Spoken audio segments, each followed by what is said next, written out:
안녕하세요. 사연에 빠지다의 DJ 민영입니다. 오늘 사연자는 도저히 믿을 수 없는 인연에 폭풍 오열을 하고 말았다는데요. 과연 어떤 사연인지 들어보시겠습니다. 오늘도 두 가지 사연 준비되어 있는데요. 끝까지 들어주실 거죠? 그럼 오늘의 사연 바로 시작해 볼게요. 안녕하세요. 저는 30대 여자입니다. 사실 제 입으로 말하기는 뭐하지만 제 인생은 누구 앞에서 내세울 만한 게 아무것도 없어요. 저는 태어난 지 얼마 되지 않아 부모에게 버려져 보육원에서 자랐습니다. 아무 이유도 모른 채 나를 가장 사랑해줘야 하는 사람한테 버려진 거죠.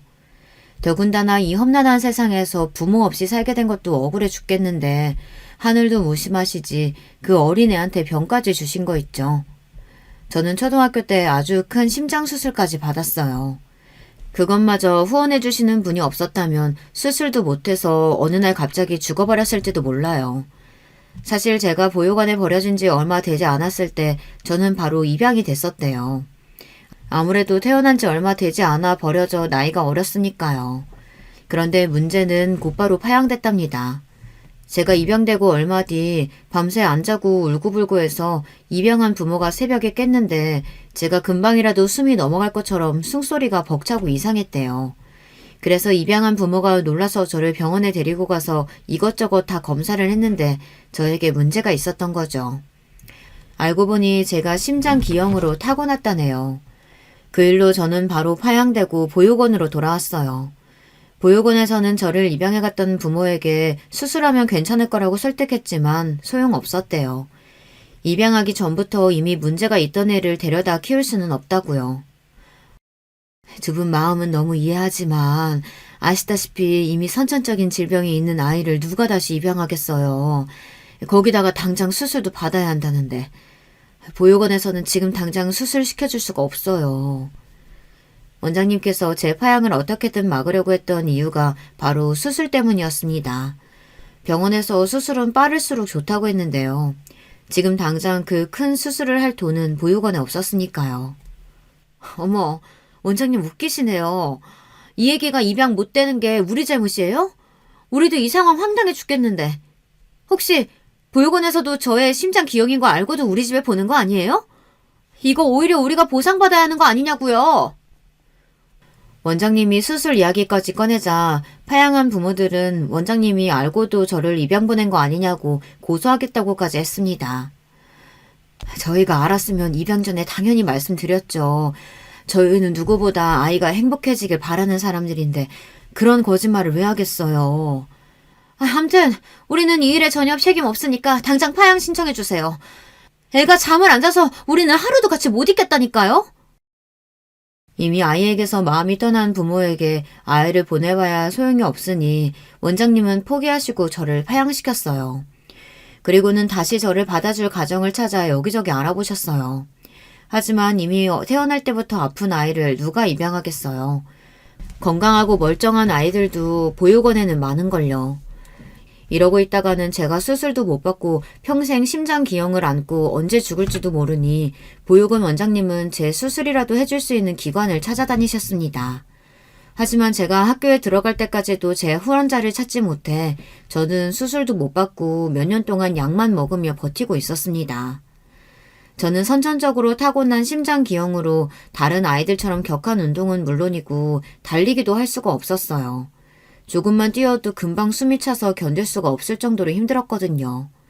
그러다가 초등학생이 돼서야 아주 우연한 기회로 제가 수술을 하게 됐어요.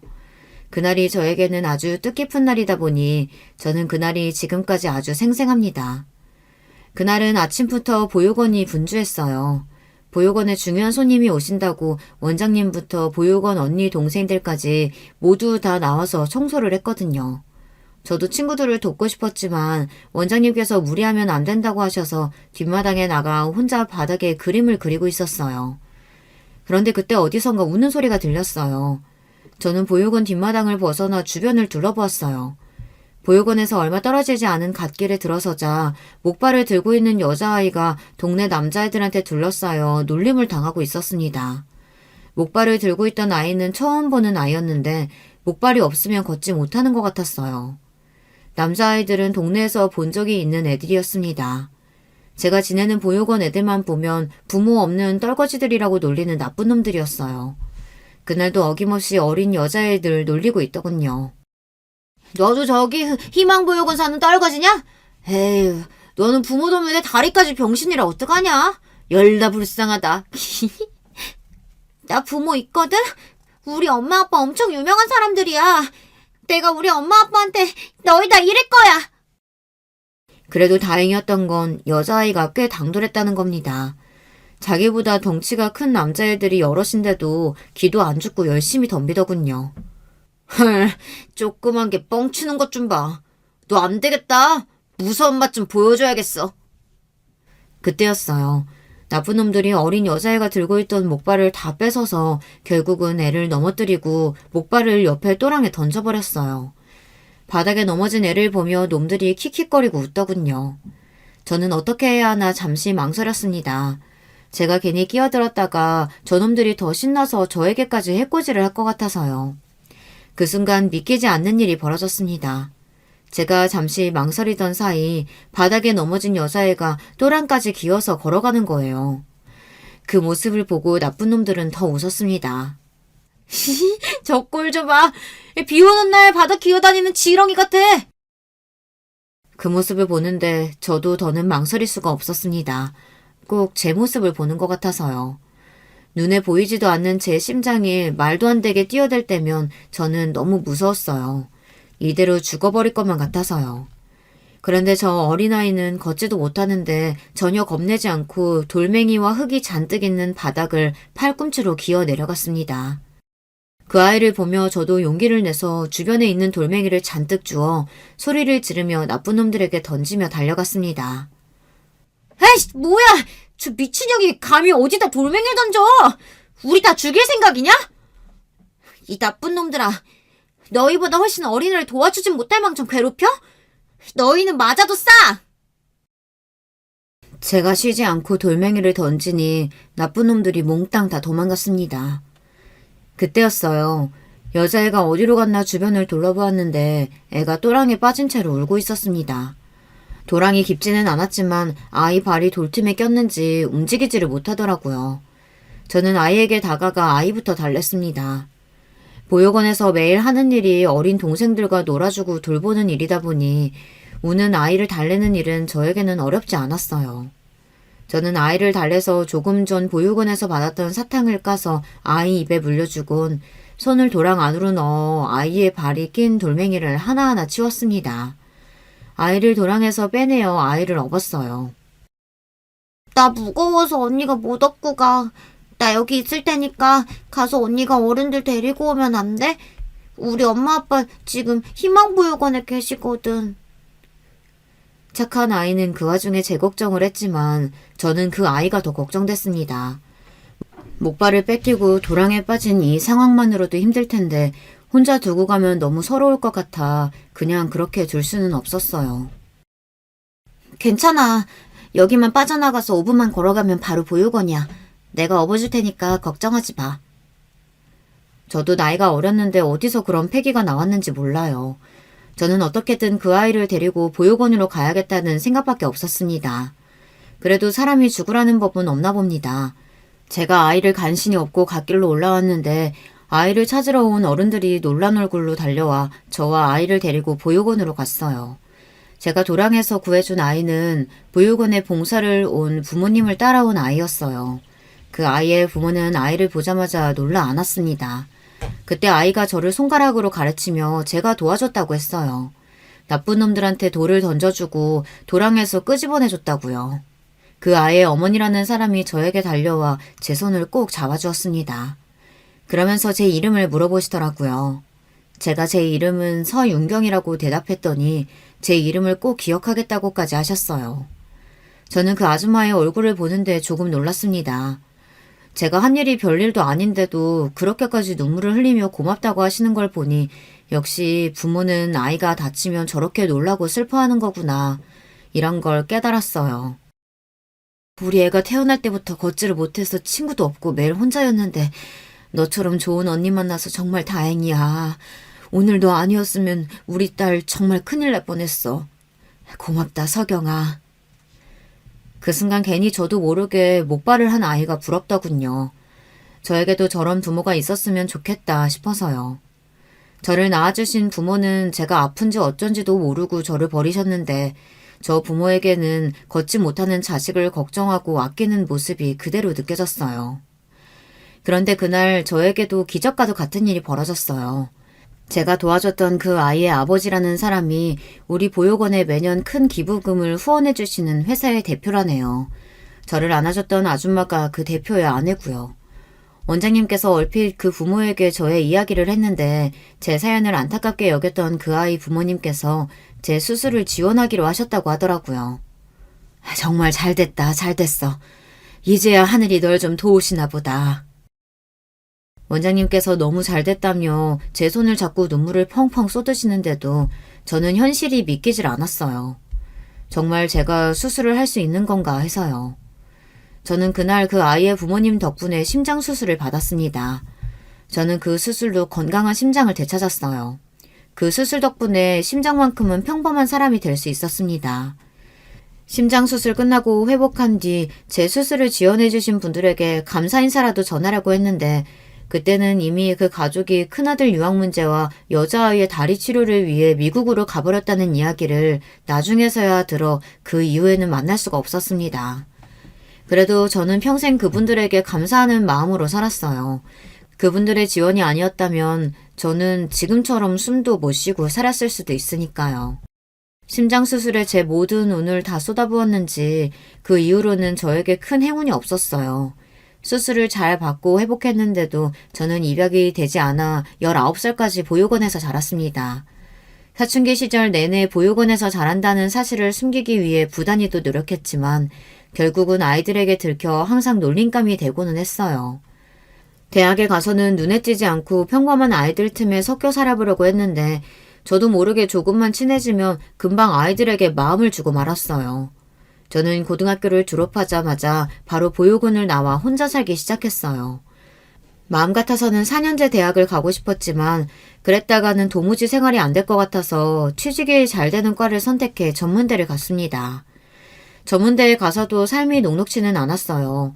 학비도 내야 하고 집 월세도 내야 하다 보니 하루도 아르바이트를 쉴 수가 없었습니다. 그렇다 보니 아무리 평범한 대학생인 척하고 싶어도 저절로 티가 났죠. 한 번은 그런 적도 있었어요. 대학 때였는데 친한 친구가 남자친구가 생겼어요. 그 남자친구의 절친들이 여자를 소개해달라면서 미팅을 해달라고 한 적이 있었습니다. 그런데 얼마 뒤 그 친구가 저만 쏙 빼고 다른 친구들은 다 데리고 미팅에 나가겠다고 했어요. 그 친구는 제 아르바이트 시간을 맞출 수가 없어서 어쩔 수 없었다고 했습니다. 저는 그 말을 철석같이 믿었어요. 그 정도로 친한 친구였으니까요. 그런데 얼마 뒤 우연히 제가 없는 자리에서 친구들끼리 하는 이야기를 들었는데 그 친구가 생각지도 못한 말을 하더라고요. 나도 웬만하면 석영이도 데려가고 싶었지. 근데 남친이 보육원에서 자란 애를 자기 친구들한테 소개하기 좀 그렇다는 거야. 그런 소리를 석영이한테 할 수도 없고. 그래서 나도 어쩔 수 없이 아르바이트 핑계 댄 거라니까. 너희들도 석영이 앞에서 꼭 비밀로 해. 알았지? 저는 친구가 한 말이 내내 마음에 걸려서 그날 수업에 들어가지도 못했어요. 친구들 앞에서 저는 전혀 모르는 척 미팅 잘 다녀오라고 해야 하고 그 친구들도 제 앞에서 애써 거짓말을 해야 하는 상황이 너무 싫었거든요. 그날처럼 제가 초라하게 느껴졌던 날이 없었습니다. 그 전까지는 제가 고아이고 보육원에서 자랐어도 누구보다 밝고 긍정적으로 살았다고 자부할 수 있었는데 그날 이후부터는 많이 달라졌어요. 저를 아끼고 좋아하는 사람들은 저를 이해하고 좋아할지 모르겠지만 그렇지 않은 사람들은 저를 볼 때 고아라는 편견으로 가득한 눈으로 보고 있을지도 모르니까요. 그러다 보니 누군가 좋아지거나 관심이 생겨도 제가 먼저 다가가서 말을 걸거나 친해지려고 노력도 하질 않았어요. 결국엔 제가 상처를 받을 것 같아서요. 20대 때는 몰랐는데 30이 넘어가자 주변의 친구들이나 직장 동료들이 하나둘 시집을 가기 시작하더라고요. 결혼을 안 한 친구들이나 동료들도 부모님께서 슬슬 결혼하라고 잔소리를 한다고 하시더라고요. 그러면서 친구들은 만나기만 하면 저에게도 결혼 생각이 없냐고들 물었어요. 넌 우리보다 직장 생활도 빨리 시작해서 돈도 많이 모았을 텐데 혼자도 오래 살아서 외로울 텐데 결혼하고 싶지 않아? 나야 항상 혼자였는데 이제 와서 외롭기는 뭐. 그리고 어떤 남자가 나랑 결혼 같은 걸 하고 싶겠어. 저는 입에 붙은 말이 누가 나랑 결혼하겠어 라는 말이었습니다. 물론 친구들은 왜 그런 말을 하느냐고 제 편을 들었지만 저는 진작 체념하고 있었기 때문에 제 인생에 결혼은 쉽지 않을 거라는 걸 알고 있었습니다. 사람들이 다들 겉으로는 고아가 어떻냐, 그게 네 잘못이냐 쉽게들 말하지만 현실적으로는 주변 지인들만 해도 처음엔 제가 고아라는 사실을 모르다가 나중에 제가 고아라 보육원에서 자랐다고 하면 80% 정도는 다들 당황해서 말을 못해요. 나머지 20%는 그럴 줄 알았어 라는 반응이고요. 아무래도 몇 년씩 알고 지내는 사이다 보니 제가 평소에 부모님 이야기를 전혀 하지도 않고 일찍부터 혼자 살았으니 예상하는 지인들이 있더라고요. 에이, 네가 어떻다고 그런 소리래. 부모님 안 계신 거야 네 잘못도 아닌데 그걸 가지고 뭐라고 하는 집안 남자하고는 애초에 시작을 안 하는 게 맞지. 다들 제 생각을 해서 현실은 그렇지 않다고 저에게도 좋은 사람이 찾아올 거라고 하지만 제가 직접 겪은 바에 의하면 그렇지 않습니다. 다들 그냥 겉으로는 듣기 좋은 소리만 하는 거예요. 왜 이렇게 비관적이냐고요? 여러분도 저처럼 살아봤다면 제가 왜 이러는지 아실 거예요. 동화 속에 보면 부모 없는 애들이 참 많이 나오잖아요. 어릴 때는 그게 좋았어요. 나만 부모가 없는 게 아닌 것 같기도 하고 저도 주인공이 될 수 있는 것 같아서요. 그런데 점점 클수록 그게 아니라는 걸 알게 됐습니다.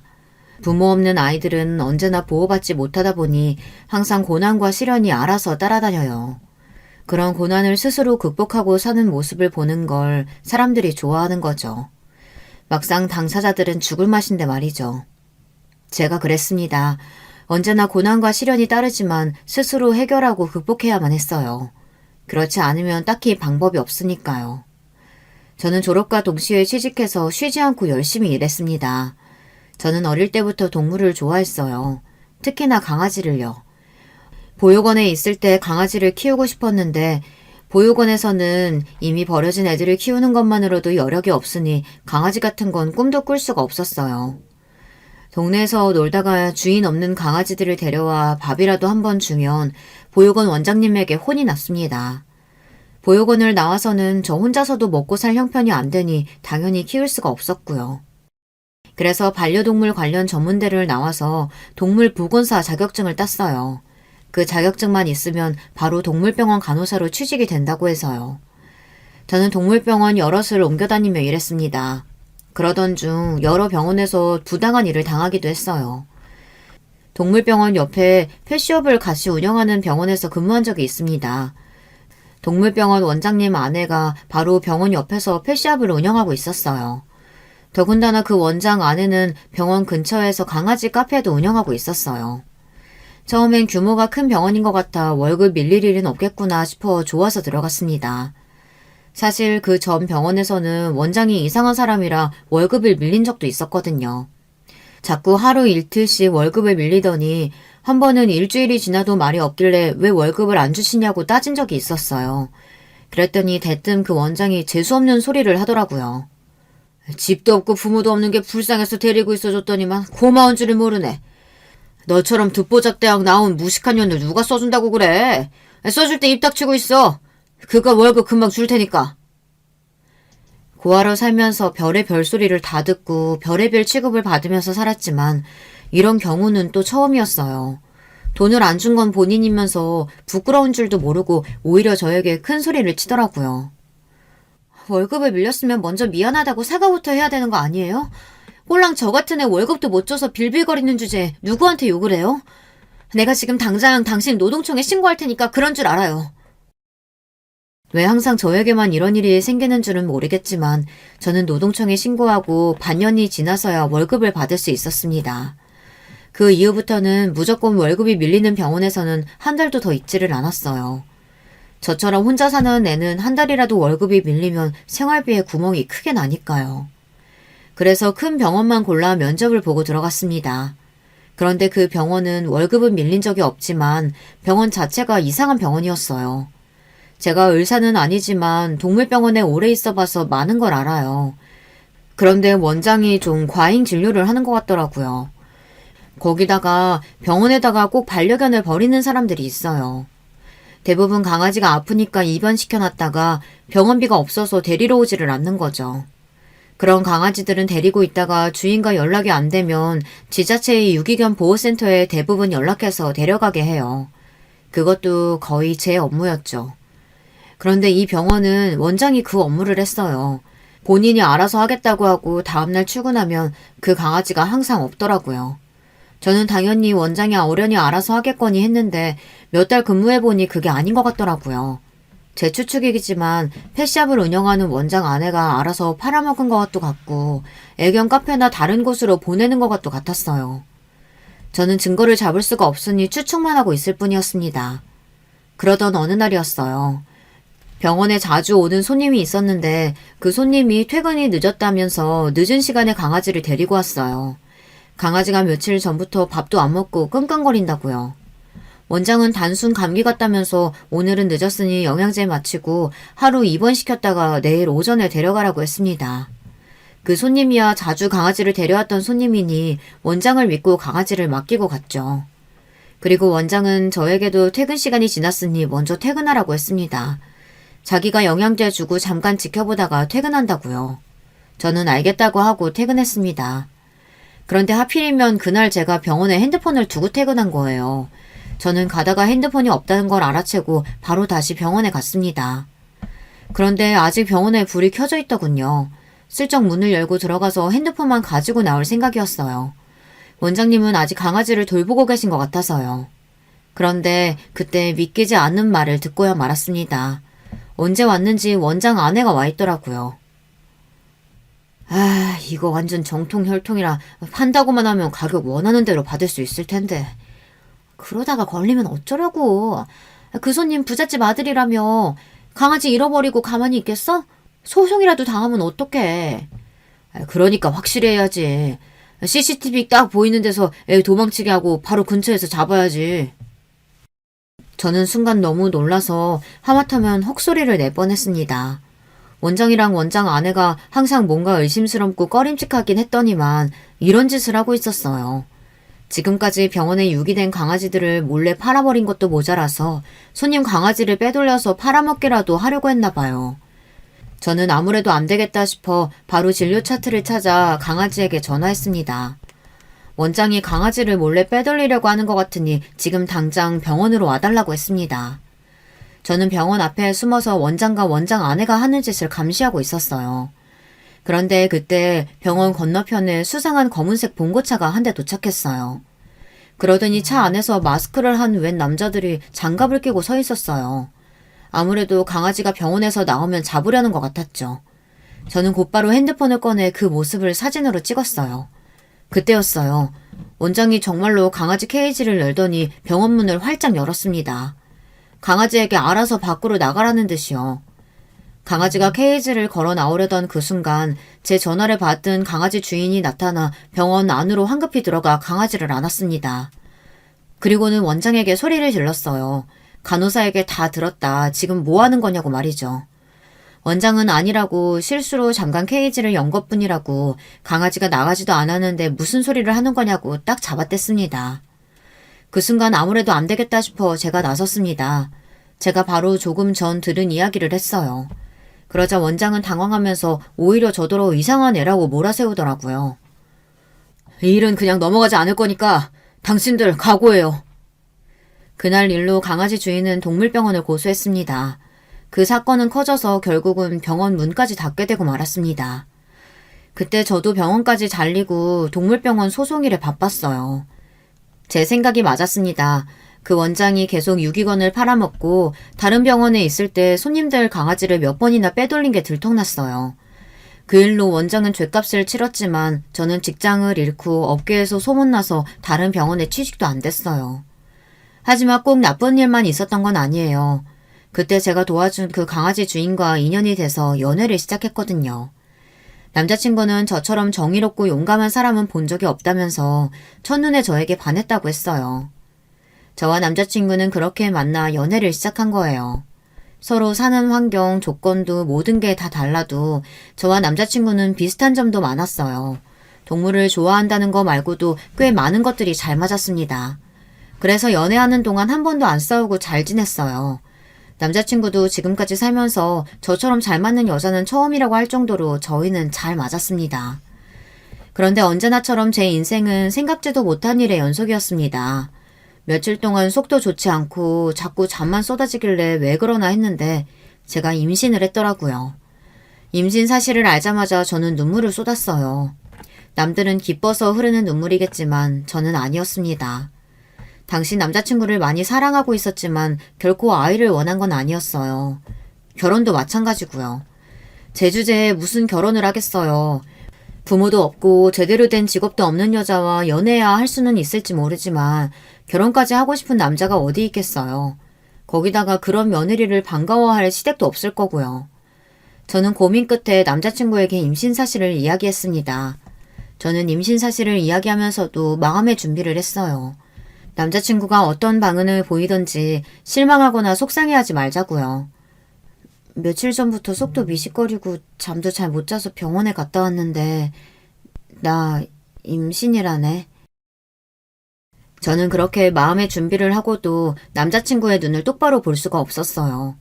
남자친구가 좋은 사람이라는 거야 잘 알지만 계획지도 않은 임신이 됐으니 남자친구도 당황할 것 같아서요. 남자친구의 당황한 얼굴을 보는 게 겁이 났습니다. 그런데 남자친구의 반응은 의외였어요. 정말? 와, 어떡해. 너무 좋아. 내가 철이 없나 봐.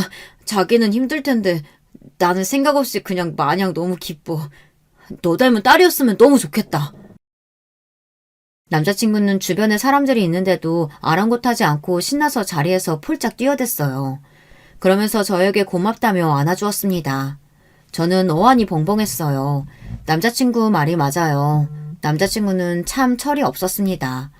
평소에도 고민이나 걱정 없이 해맑은 사람이라는 건 알았지만 이 정도일 줄은 몰랐어요. 더군다나 남자친구는 예상치도 못한 돌발 행동을 했어요. 남편은 갑자기 제 앞에 무릎을 꿇고 앉았습니다. 그러고는 결혼하자고 청혼했어요. 주변에 있던 사람들이 모두 다 소리를 지르고 박수를 쳤지만 저는 마냥 웃을 수가 없었습니다. 저는 최악을 상상하고 있었어요. 제가 임신한 채로 남자친구와 결혼한다면 사람들은 모두 저를 아이를 앞세워 결혼한 여자로 볼 거예요. 최근에 남자친구가 아버지 회사에서 경영 수업을 받고 있다는 소리를 들은 적이 있습니다. 남자친구는 아무리 생각해도 저랑 결혼까지 할 수 있는 남자가 아니었어요. 어쩌다가 제가 이런 남자를 만나 연애를 하긴 했지만 결혼은 당연히 말도 안 되는 소리라는 걸 저는 알고 있었어요. 저는 커피숍 안에서 무릎을 꿇은 남자친구를 그대로 두고 가게 밖으로 뛰쳐나갔습니다. 남자친구는 놀라서 저를 따라 나왔어요. 그러면서 본인과 결혼하기 싫은 거냐고 하더라고요. 저는 아무런 대답도 할 수가 없었습니다. 금방이라도 눈물이 왈칵 쏟아질 것 같아서요.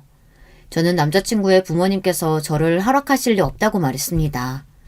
그러자 남자친구는 그런 저를 이해하지 못하고 언성을 높였어요. 우리 부모님 아직 만나보지도 않았으면서 왜 그런 소리를 해. 자기가 뭐가 어떻다고 우리 부모님이 자길 반대해. 당연히 반대하시지. 부모도 없지 직업도 없지. 별 볼 일이라고는 없는 애가 임신까지 했다고 하면 나라도 안 좋아할 거야.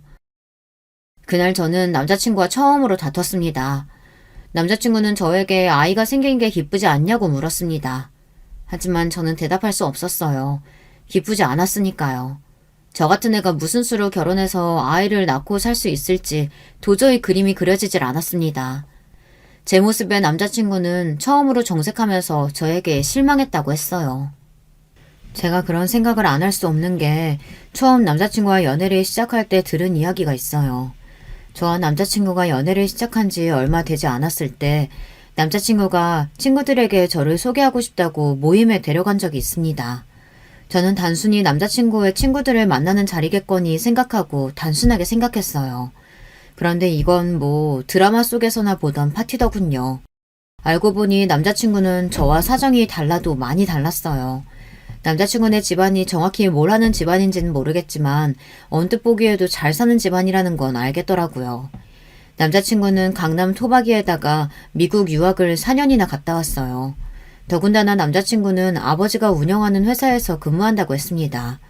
물론 그때까지만 해도 작은 회사 정도라고 생각했는데 그날 친구들을 만나고 나니 제가 잘못 알아도 한참 잘못 알았다는 걸 알게 되었죠. 모임 자리에 온 친구들은 모두 남자친구가 어릴 때부터 함께 어울려 다녔던 친구들이에요. 남자친구가 잠깐 자리를 비운 사이 친구들이 저에게 다가와 인사를 하는데 다들 대단한 사람들이더군요. 저는 놀라서 명함도 못 내밀겠더라고요. 다들 내노라 하는 집안의 자식들인데다가 하는 일들도 다들 전문직 아니면 사업을 하고 있었어요. 거기다가 학벌까지 다들 좋았습니다. 서울의 명문대도 아니고 외국에서 대학을 나온 사람들도 많더라고요. 저는 놀라서 입을 벌리고 있었는데 그 순간 모든 관심이 저에게 쏠렸습니다. 다들 저에 대해 궁금해했어요. 학벌은 어떤지, 직업은 어떤 건지 대놓고 물어봤죠. 저는 거짓말을 할 수는 없으니 있는 그대로 말했어요. 그런데 그 순간 민망할 정도로 정적이 흐르더군요. 마치 제가 무슨 말을 잘못하기라도 한 것처럼요. 우리 종호가 여자 보는 눈이 많이 달라졌네. 곧 아버지 사업도 물려받는다더니 이러다가 안 물려주신다고 할 수도 있겠는데? 남자친구의 친구들은 제 앞에서 대놓고 저를 조롱했습니다. 순간 저는 얼굴이 터질 듯 빨개졌어요. 남자친구네 아버지께서 하는 사업이 어느 정도인지 몰라도 친구들끼리 하는 말을 들으니 대단한 회사인가 보더라고요. 아이, 너는 여자친구분 놀라시게 무슨 그런 말을 하고 그래. 원래 재벌가 왕자님한텐 이런 러브스토리 정도는 있어줘야지. 안 그러냐? 친구들끼리 낄낄거리며 웃는데 저는 혼란스럽기만 했습니다. 그때 남자친구가 나타나지 않았으면 저는 그 자리에서 꿀먹은 벙어리 마냥 바보처럼 서 있었을 거예요. 남자친구는 아직도 그날 일을 몰라요. 제가 남자친구한테 말하지 않았거든요. 제가 뭐라고 저 때문에 친구들과의 사이를 망치게 하고 싶진 않았어요. 그날 이후 저는 남자친구와 헤어져야 하나 생각하기도 했습니다. 사실 그때야 만난 지 얼마 되지 않았을 때다 보니 둘 다 눈에 콩깍지가 생겨서 모르는 거지 현실적으로 미래를 꿈꿀 수 없다는 것 정도는 이미 알고 있었거든요. 그런 상황에서 제가 임신을 해버렸으니 저는 당혹스러울 수밖에 없었어요. 그런데 얼마 뒤 생각지도 못한 일이 벌어졌어요. 그날 이후 남자친구는 결혼을 서두르자고 했어요. 부모님께 말씀드렸다고요. 부모님께서 저를 궁금해하신다며 서둘러 인사를 가자고 했습니다. 저는 남자친구에게 말하지 못했지만 사실 두려웠어요. 저는 그런 사람이었습니다. 남자친구의 부모님을 만나기도 전에 미리부터 겁을 먹고 도망치고 싶었습니다. 거기다가 남자친구네 집은 제가 생각한 것보다 훨씬 더 부자였습니다. 드라마 속에나 나오는 재벌집 같았어요. 그런데 남자친구 부모님의 반응은 제 생각대로였어요. 제가 온다는 사실을 알고 있으시면서도 약속한 시간이 지날 때까지 부모님은 나타나질 않으셨어요. 남자친구도 이런 사실을 몰랐는지 당황해서는 부모님께 급하게 전화하더군요. 그리고는 부모님께 언성을 높이는 것 같았어요. 약속한 시간이 지났는데 왜 안 오시냐고요. 남자친구가 전화하고 나서도 1시간이 지나고 나서야 남자친구 부모님이 집에 돌아오셨습니다. 저는 잔뜩 긴장한 얼굴로 자리에서 벌떡 일어나 꾸벅 인사를 했습니다. 저는 너무 긴장해서 남자친구 부모님의 얼굴을 똑바로 바라보지도 못했어요. 안 그래도 바쁜데 무슨 대단한 사람이라도 온다고 빨리 오라고 호들갑이야. 딱 봐도 별 볼 일 없는 게 남자 하나 제대로 물어서 인생 역전하고 싶어 하는 건데. 바쁘니까 쓸데없는 소리 하지 말고 간단하게 하자. 저기 전현이 임신했다고? 엄마, 내 여자친구한테 전원이 뭐야? 너는 얌전히 있다가 아버지가 정해주는 여자랑 결혼해서 살라니까. 네 동생 그 꼴 당하는 걸 보고도 똑같은 짓을 또 하고 있니? 엄마, 내 여자친구는 달라. 내가 정말 좋아하는 여자라니까? 제발 나 한 번만 믿어주세요. 저를 보자마자 위아래로 훑어보는 시어머니의 눈빛이 너무 날카로워 금방이라도 저를 뚫어버릴 것 같았습니다. 거기다가 목소리는 얼마나 매서운지 저는 무서워서 고개도 제대로 들 수 없었어요. 그런 모습에 남자친구는 애써 제 편을 들었지만 하나도 귀에 들어오지 않았습니다.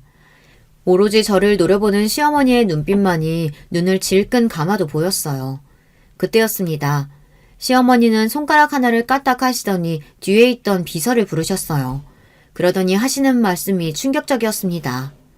믿기는 개뿔. 난 개뿔도 없는 것들 절대 안 믿어. 저 순진한 얼굴 하고 와서 뒤로는 무슨 짓거리를 하는지 알게 뭐야. 차라리 집안 좋고 싸가지 없는 게 100번 낫지. 김비서, 전현 신상 받아가서 전현에 대해서 싹 다 알아봐. 병원 의료기록까지 싹 다. 지금 당장. 시어머니는 저를 절대 믿을 수 없다며 저의 신상을 가지고 가서 싹 다 조사하라고 했습니다. 심지어 병원 기록까지 다 알아오라고 했어요. 남자친구는 아버지에게까지 전화해서 어머니를 말려달라고 했지만 소용없었어요. 아버지도 어머니가 하시는 일을 말릴 생각이 없다고 하셨습니다. 남자친구는 저에게 연신 이런 일을 당하게 해서 미안하다고 사과했어요. 저는 그때부터 아무 말도 할 수가 없었습니다. 어차피 남자친구의 부모님은 저와 남자친구를 결혼시킬 생각이 없으시니 무슨 수를 써서든 저와 남자친구를 찢어놓으실 것 같았어요. 차라리 잘 됐는지도 모르겠다는 생각까지 들었습니다. 이렇게 된 이상 저도 남자친구를 포기하고 헤어지기 더 쉬울지도 모르겠다 싶어서요. 저는 눈을 질끈 감고서 여기서 어떤 일을 당하든 상처받지 말고 아이만은 지켜내 혼자라도 키우자 마음먹었습니다. 남자친구와는 애초에 서로 맞지 않는 조건이라는 걸 알고 있었으니까요. 그런데 잠시 후 믿기지 않는 일이 벌어졌습니다. 시어머니의 비서라는 남자가 저에 대해 조사를 다 마쳤는지 웬 서류 봉투를 시어머니에게 건넸어요. 그 서류 봉투를 보는데 저는 저도 모르게 큰 죄라도 지은 사람처럼 침이 꼴딱 넘어갔습니다. 아이씨구, 서운대? 이거 뭐 전문대 그런 거니? 난 태어나서 처음 들어보는데. 이것도 대학이라고. 도대체 어디 붙어 있는 대학이야? 보육원? 너 심지어 보육원 출신이야? 잠깐. 너 이름이 윤석영? 30분 만에 저에 대한 조사를 끝낸 어머니는 하나하나 읽으며 무시하시더니만 갑자기 제 이름을 보고 소리를 지르셨어요. 시어머니는 봉투에 적힌 내용을 보시더니 순간 눈이 휘둥그레졌습니다. 마치 못 볼 걸 보기라도 한 사람처럼요. 그 모습을 보는데 저까지 긴장해서 손에 땀이 찼습니다. 도대체 뭐라고 적혀있길래 저러시나 싶어서요. 엄마, 사람 앞에다 두고 지금 뭐 하는 거야? 도대체 뭘 보고 그래? 남자친구와 어머니 손에 들린 서류 봉투를 뺏으려고 하자 어머니께서는 놀라 봉투를 꽉 쥐었습니다. 그러더니 조금 전과는 확연히 달라진 얼굴로 저를 바라보셨어요. 네 이름이 윤석영 맞아? 정말 희망보육원 윤석영 맞냐고? 어머니의 눈동자가 얼마나 세차게 흔들리는지 순간 저도 말문이 턱하고 막히고 말았습니다. 어머니의 목소리가 얼마나 큰지 주변에 있던 사람들은 물론이고 방에 있던 남자친구의 동생까지 무슨 일이냐고 놀라서 거실로 나왔습니다. 그 순간 저도 놀라고 말았어요. 방에서 나온 남자친구의 동생이 어딘가 낯이 익었거든요. 엄마, 무슨 소리야? 희망보육은 윤석영이라니? 설마 나 어릴 때 구해줬던 그 언니 말하는 거야? 너는... 세상에 어떻게 이런 일이 있을 수 있을까요? 세상이 아무리 좁다고 해도 저에게 이런 일이 일어날 줄은 꿈에도 몰랐습니다. 남편의 어머니와 여동생은 제가 아는 사람들이었어요. 바로 제가 어릴 때 보육원에 있을 때 저의 심장 수술을 시켜줬던 그 가족이었어요. 남자친구의 여동생이 바로 그 어린 날 나쁜 놈들에게 목발을 빼앗겨 바닥에 넘어졌던 바로 그 친구였습니다. 저는 놀라서 눈을 비볐어요. 남자친구의 어머님도 놀라셨는지 서류를 한 번 더 확인하셨어요. 제가 심장 수술을 받았던 기록까지 확인한 어머님은 놀라서 저에게 달려왔습니다. 그러더니 눈물을 펑펑 쏟으시며 저를 안아주셨어요. 그래, 그때 그 석영이, 어머, 내가 어떻게 너를 못 알아볼 수가 있지? 이게 다 무슨 말이야? 옛날에 너 구해줬던 초등학생이 석영이란 말이야? 그렇다니까. 이 언니 아니었으면 나 그날 도랑에 빠진 채 몇 시간을 혼자 있었을지도 몰라. 남자친구도 그날 일을 이야기로만 들었지 그 이후 바로 미국으로 가버렸으니 그 이야기 속 여자아이가 저일 거라고는 생각도 못했어요. 그럴만하죠. 저도 그때 일을 잊고 산 지 오래됐으니까요. 미안하다 석영아. 내가 너를 미워해서 이렇게 모질게 군 게 아니야. 내가 원래 이런 사람이 아닌데 나이 들수록 사람한테 데이다 보니 이 세월이 나를 이렇게 나쁜 사람으로 만들었구나. 어머니는 저에게 바로 사과하셨어요. 절대 제가 고아이고 전문대를 나왔다고 무시하려던 게 아니랍니다. 단지 저의 조건만 보고 제가 당신의 아들을 이용하려고 한다고 생각하셨대요. 예비 시어머니께서 저에게 그렇게 모질게 구신 이유가 있더군요. 바로 얼마 전에 시댁에 믿을 수 없는 일이 있었대요. 남자친구에게 여동생이 하나 있어요. 제가 어릴 때 보육원 앞에서 도와줬던 바로 그 동생이요. 그 동생이 다리 치료를 받기 위해 미국에 다녀온 뒤 완전히 걸을 수 있는 건 아니지만 그래도 전보단 근육이 더 좋아져서 손을 자유롭게 사용하고 집에서는 보조기구를 이용해 생활할 수 있을 정도로 좋아졌더라고요. 덕분에 대학을 졸업하고 취직도 해서 집안에서 재택근무도 하고 있었어요. 그러면서 한국에서도 꾸준히 계속 재활을 받았고요. 그러다가 여동생이 재활을 담당했던 남자와 둘이 눈이 맞아 연애를 했답니다. 만난 지 오래되지는 않았지만 여동생의 옆에서 살뜰하게 챙기는 남자의 모습에 가족들 모두 그의 진심을 의심하지 않았답니다. 그래서 둘의 교제를 허락했대요. 특히나 여동생이 남자를 너무 믿고 좋아하기도 했고요. 얼마 뒤 둘이 결혼하겠다고 해서 가족들은 모두 기쁜 마음으로 허락했답니다. 동생을 생각해서라도 아예 동생의 병에 대해 모르는 사람보다는 옆에서 많은 면에서 도와줄 수 있는 사람이 아무래도 좋을 것 같아 반대할 이유가 없었답니다. 물론 조건만 놓고 보면 그 남자가 많이 부족했지만 시댁에서는 어릴 때부터 아팠던 딸이 원한다면 뭐든지 해주고 싶으셨대요. 그래서 결혼 이야기가 나오자마자 바로 결혼 준비를 시작했답니다. 모든 결혼 준비는 시댁에서 도맡아 했대요. 집이고 결혼 준비고 모든 비용은 전부 다요. 남자가 착한 심성 말고는 가진 게 없어도 너무 없는 사람이라서 그럴 수밖에 없었답니다. 물론 남자는 자신의 부족한 부분을 미안해했지만 시댁이야 돈밖에 가진 게 없는 사람이니 별로 신경 쓰지 않았대요. 둘이 행복하게만 살면 된다고요. 그러던 중 미루고 미루다 결혼식을 3주밖에 남기지 않고 상견례를 했답니다. 남자 부모님이 시골에서 농사를 지으시는데 농사일이 바빠서 서울에 올라올 수 없다고 해서요. 결국은 결혼식 첨창장까지 다 보내고 나서야 상견례를 했다네요. 그런데 문제가 좀 있었답니다. 상견례 장소인 호텔에서 남자의 부모님을 만났는데 어딘가 좀 이상했답니다. 분명 남자에게 들었을 땐 남자의 부모님 두 분 다 시골에서 농사를 짓는 순박한 분들이라고 들었는데 이야기를 나누면 나눌수록 남자의 어머니라는 분이 특히 좀 이상했대요.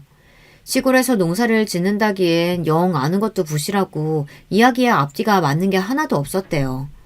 분명 사투리도 심하게 쓰신다고 했는데 사투리도 거의 쓰질 않고요. 이를 이상하게 여긴 시아버지가 계속해서 꼬치꼬치 말을 걸었는데 제대로 대답하는 게 없었답니다. 그런데 그때 당황한 얼굴의 남자가 애써 말을 돌렸대요. 어머니께서 평생 시골에서 농사만 지으시느라 이렇게 좋은 호텔에 고급스러운 식사 해보시는 게 태어나서 처음이다 보니 아무래도 긴장하셨나 봐요. 장인 장모님께서 조금만 이해해 주세요. 그래. 그러실 수 있지. 식사들 좀 하세요. 남자는 애써 말을 돌렸지만 평생 그 큰 회사를 운영해 오신 시아버지께서 이상하다는 낌새를 못 알아차리셨을 리 없었죠.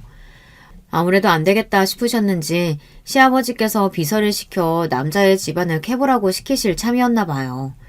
그런데 그럴 필요도 없이 그날 모든 진실이 밝혀졌습니다. 일 때문에 상견례 장소에 늦게 도착한 남자친구가 잠깐 화장실에 들렀는데 화장실 옆 복도에서 소란스러운 소리가 들렸답니다. 남자친구가 이상해서 복도에 들어서자 익숙한 남자가 보였답니다.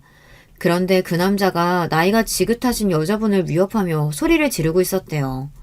아줌마, 연기 똑바로 안 하면 돈 못 받을 줄 알라고 분명히 말했지. 근데 일을 이따구로 해? 저 사람들이 얼마나 대단한 사람들인데 당신들 이상하고 눈치 못 챘을 것 같아? 당신들 때문에 내 결혼 파토나면 책임질 거야? 책임질 거냐고! 나도 갑자기 연락받고 온 거라 준비를 못해서 그래요. 결혼식 날은 알아서 잘 할 테니까 걱정하지 말아요. 그러게 네가 약속한 돈부터 먼저 줬으면 이런 일 없었을 거 아니야. 연기 잘하는 예쁜 애들 돈 먼저 안 주면 안 움직인다니까. 저 병신 같은 년이 결혼 준비하게 돈 좀 달라니까 자꾸만 카드 주잖아. 안 그래도 식만 올리면 내 앞으로 사업체 하나 넘어올 거니까 걱정하지 마. 안 되면 이 호텔이라도 달라고 할 거니까. 남자친구는 자신의 두 귀로 듣고도 믿을 수가 없었답니다. 그동안 남자가 여동생에게 얼마나 잘했는지 바로 옆에서 봐왔던 남자친구다 보니 그게 다 거짓이었다는 걸 안 순간 눈이 뒤집혔던 거죠. 남자친구는 그대로 달려가 남자의 멱살을 붙잡고 박살을 내줬답니다. 그리고는 바로 사기죄로 남자와 부모로 위장한 사람들을 고소했다네요. 그런데 남자는 사기 전과가 이미 있는 사기꾼이었어요. 처음부터 여동생을 목적으로 시댁에 돌아왔던 겁니다. 다행히도 결혼 전에 모든 사실을 알게 돼서 그 인간들은 죗값을 치렀지만 그 일로 시댁 식구들은 모두 다 충격에 빠져 몇 년 동안 헤어나지 못했답니다. 그 이후 집안에 들이는 사람들은 모두 다 미리 뒷조사를 하고 채용했다네요. 그랬으니 시어머니께서는 저를 보고도 그렇게 하신 거죠. 그 이야기를 듣고 보니 모든 게 이해가 됐습니다. 아무리 그래도 내가 어떻게 석영이 너를 못 알아보니. 내가 네 이름만은 절대 안 잊어버린다고 약속까지 했는데. 괜찮아요. 그렇게 힘든 일을 겪으셨는데 당연히 아무도 못 믿으시겠죠. 저도 제 생명의 은인이신 분들을 까마득하게 잊고 살았어요. 죄송해요. 아니야. 내가 먼저 알아봤어야 했는데 우리가 미안해. 그렇게 수술비만 주고 미국으로 떠나버려서 내내 마음 쓰이고 미안했었는데 이렇게 건강한 모습 보니까 다행이다. 몸은? 아이까지 임신했는데 괜찮은 거야? 네, 지금은 너무 말짱해요. 뱃속의 아기도 건강하대요. 아유, 다행이다. 석영이 너는 아무 걱정하지 마. 이젠 우리가 옆에 있으니까 우리가 다 알아서 해줄게. 시어머니는 저를 와닥 껴안으며 눈물을 펑펑 쏟으시며 오열했습니다. 저는 지금 생각해도 어떻게 저에게 이런 일이 생길 수 있을까 싶어요. 남들은 세상 참 좁다 정도로만 생각할 수 있지만 저에게는 특별한 인연이었어요. 어린 시절 보육원에서 시어머니와 시누이를 만났던 일도 저에겐 너무 특별했고 어른이 되어 남편을 만나 아기를 가지게 된 것도 저에게는 너무나 행운이었어요. 저는 겉으론 항상 밝은 척 긍정적인 척하며 살았지만 사실 어린 시절부터 내내 고아에다 선천적으로 병까지 가지고 태어난 제가 참 재수도 없는 애라고 생각하며 살았습니다. 그래서 난 뭘 해도 외롭고 별 볼 일 없는 애로 살다가 아무도 모르게 이 세상에서 사라지게 될 거라고 여겼어요. 그런데 제가 잘못 생각해도 너무 잘못 생각한 거였더군요. 제 인생은 전혀 나쁘지 않았다는 겁니다. 저는 현재 저를 쏙 닮은 딸아이를 출산하고 조리원에 있습니다. 청담동에서 제일 유명한 조리원에 있어요. 저는 괜찮다고 했는데도 시어머니께서 아이 낳고 조리하는 게 제일 중요하다고 하셔서 못 이기는 척 들어왔어요. 그런데 너무 좋네요. 지금까지 살면서 이렇게 아무 생각도 안 하고 쉬면서 호강해 본 적이 있었나 싶어요. 가만히 누워있다가도 내가 이렇게 누워있는 게 맞나 불안하기도 하지만 그럴 때마다 시댁 식구들이 저에게 많은 위로와 격려를 해줍니다. 더군다나 제가 유기견 봉사에 관심이 있다는 걸 아시곤 시아버지께서 회사 내에 팀을 꾸려 기업 내에서 봉사할 기회를 만들어주셨어요.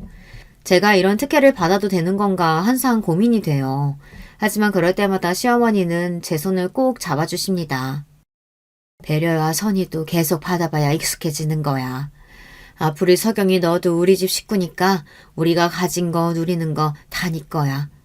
그러니까 부담 갖지 말고 익숙해지렴. 저는 180도 달라진 제 인생을 즐기려고 노력하고 있습니다. 언제 또 저에게 시련이 닥칠지 모르지만 저는 겁나지 않아요. 이제는 제 곁에도 저를 아끼고 보살펴주는 가족이 생겼으니까요. 지금까지 저의 인생 이야기 들어주셔서 감사합니다. 여러분에게도 저처럼 뜻깊은 인연이 닿으시길 바랄게요. 여러분, 두 번째 사연 시작하기 전에 좋아요, 구독 꼭 눌러주실 거죠? 그럼 두 번째 사연 바로 시작합니다. 안녕하세요. 저는 10개월 만에 이혼을 하게 된 30대 프리랜서입니다. 연애를 8년이나 하고 결혼을 했어요. 전 남편인 이호철과 만난 것은 직장에서였어요.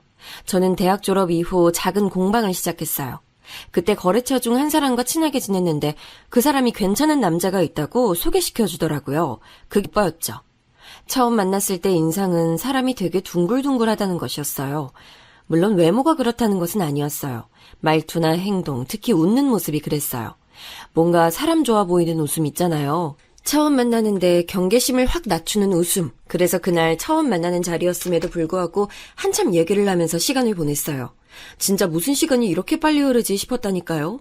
그 뒤로도 몇 번 더 데이트 신청을 받아서 만났는데 생각보다 괜찮은 사람이라는 인상을 받았어요. 그래서 사귀어달라는 고백에 단번에 오케이 했죠. 사실 그때만 하더라도 결혼을 상대로는 생각한 적이 없어요. 결혼에 큰 의미를 두는 편도 아니고 결혼을 너무 하고 싶다고 생각하는 사람은 더더욱 아니었거든요. 그냥 오빠와 만나서 얘기하고 밥 먹고 영화 보고 여행 다니고 이런 순간들이 좋았어요. 한 해, 두 해, 시간이 지나가면서 중간에 싸우기도 많이 싸웠지만 그만큼 추억도 많이 쌓였지요. 사귄 기간이 5년째 접어들기 시작하니까 자연스럽게 결혼에 대해 생각하게 되더라고요. 내가 결혼을 한다면 이 사람이랑 하는 걸까? 이 사람이랑 결혼을 하면 어떨까? 하고 말이죠. 연애 7년차가 되면서 우리는 진지하게 결혼 얘기를 시작했어요. 상견례부터 시작해서 정말 준비해야 할 것들이 넘쳐나더라고요. 예식장 예약에 웨딩 촬영까지 체크해야 할 것들이 많아서 정신없었죠. 그런데 청첩장을 결정하기 위해 만난 자리에서 갑자기 오빠가 결혼을 좀 미룰 수 없겠냐고 하더라고요. 사실 영미가 이혼을 했어. 그래서 좀 집안 분위기도 그래. 영미 상황도 말이 아니고 그 와중에 내가 결혼한다고 하는 게 과연 맞을까 싶어서. 영미는 오빠의 하나뿐인 여동생으로 저와 동갑입니다. 1년 전에 결혼을 했는데 너무 행복하다고 제게 빨리 결혼을 하라고 했던 것이 지난달이었어요. 저는 이게 무슨 일인가 싶었죠. 이렇게 갑자기? 얼마 전에 만났을 때만 해도 전혀 그런 내색 없었는데? 그 새끼가... 또 생각하니까 빡치네. 하여튼 그놈이 갑자기 애를 데리고 와서는 자기 애라고 하더래. 그래서 자기 호적에 올려야 된다고. 뭐? 그 무슨 말도 안 되는 소리야, 애라니? 거기다 그의 친엄마라는 사람이 나타나서는 자기 애 못 준다고 행패를 부렸다나 봐. 저는 가슴이 철렁 내려앉는 기분이 들었어요. 다른 가족들에게 아직 얘기하진 않았지만 아가씨 뱃속에는 새 생명이 자리하고 있었거든요. 지난달 만났던 것도 혼자서는 산부인과에 갈 자신이 없다고 함께 가달라고 해서 부탁해서 만난 자리였거든요. 그래서 아가씨는 좀 어때? 많이 놀라셨대? 그게 문제가 아니었어. 너 영미 임신한 거 알고 있었어? 저는 역시나 문제가 됐구나 싶었죠. 저는 대답 대신 고개를 끄덕이며 오빠의 눈을 피했어요. 오빠는 그런 얘기를 왜 숨겼냐고 펄쩍 뛰더군요. 저는 아가씨가 좀 더 안정이 되면 얘기를 한다고 했다고 해서 입을 다물고 있을 뿐이었거든요. 오빠는 아무리 그래도 그렇게 중요한 걸 어떻게 비밀로 하냐고 화를 냈어요. 저는 미안하다는 말 외에는 할 말이 없었죠. 둘 다 무슨 생각을 하는 건지. 그래, 너도 짐작했겠지만 유산했어. 그 때문에 가족들도 모두 알아버렸고 문제는 영미가 방에서 나오질 않아. 뭐라고? 많이 심각해? 심리상담은 알아봤어? 뭐야, 심리상담이라니. 너 지금 우리 영미 정신병자 취급하는 거야? 아니, 그런 의미가 아니라 지금 상처받고 힘든 사람은 아가씨잖아. 심리상담 받아보면 마음 정리하는데 도움이 되지 않을까 해서 하는 말이야. 정신병자라니. 그리고 요즘 심리상담 받는 사람들이 얼마나 많은데 그렇게 말해. 저는 자기 동생을 어떻게 정신병자 취급을 하고 말하느냐고 소리치는 오빠가 당황스러웠지만 그냥 넘어가서는 안 되겠다는 생각이 들었어요. 사실 제 사촌 언니가 회사의 직장 상사의 갑질 때문에 회사를 그만뒀거든요. 그리고 공방 일을 도와서 함께하는 중이에요. 물론 언니도 그 일로 너무 상처를 받아서 공황장애가 생길 정도였는데 제가 심리상담에 데리고 다니면서 많이 좋아졌거든요. 그래서 심리상담이라는 것이 얼마나 중요한지 너무 잘 알고 있었기에 오빠에게도 열심히 설명을 했죠. 오빠는 제가 더 언성을 높이며 정색을 하자 헛기침을 하면서 그런 것인지 몰랐다고 하더라고요. 저는 언니가 상담을 받고 있는 것을 알려주면서 아가씨에게 해서는 안 될 말 같은 것들을 정리해서 오빠에게 보내줬어요. 저희의 결혼은 그렇게 뒤로 밀렸어요.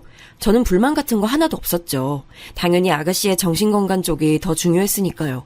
저희는 해가 바뀌고 나서야 결혼식을 올릴 수 있었어요. 결혼식은 가족들과 친지분들 그리고 정말 친한 친구 몇 명만을 모시고 진행됐어요.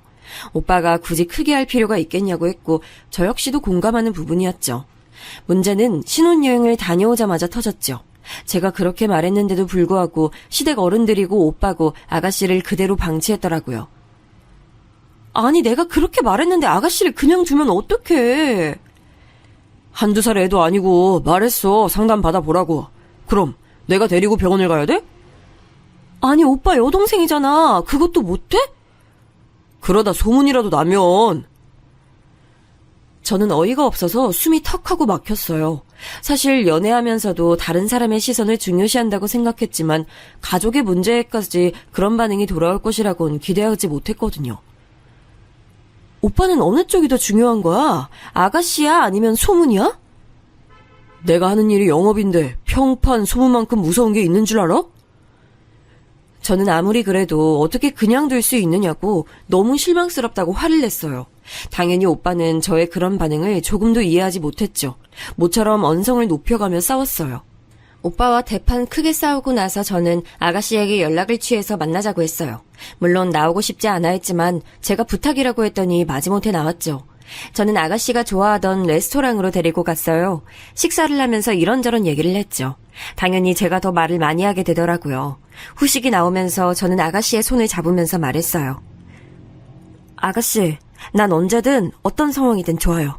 아가씨가 하고 싶은 말이 있으면 저한테 다 얘기해주세요. 저 다 들을 준비돼 있거든요. 누군가의 욕을 해도 좋아요. 울어도 괜찮아요. 가슴에 담아두지 말고 속 시원하게 얘기해요. 나는 아가씨 전용 대나무 숲이 돼줄게요. 아가씨는 제 얘기가 끝나자 한참을 가만히 제 얼굴만 보더라고요. 저 역시 시선을 피하지 않고 마주봤죠. 그렇게 제 얼굴을 보던 아가씨는 잡힌 손을 꼼지락거리더니 미세하게 고개를 끄덕였어요. 저는 그것만 기억하면 충분하다고 말하고 혹시나 도움이 필요하거든 함께 가겠다고 말하며 명함을 내밀었어요. 그리고 오빠에게도 말하지 못했던 사촌 언니 얘기를 했지요. 심리상담을 혼자 가는 게 두렵다면 걱정 말고 제게 연락하면 된다고 했더니 조용히 고맙다고 하더라고요.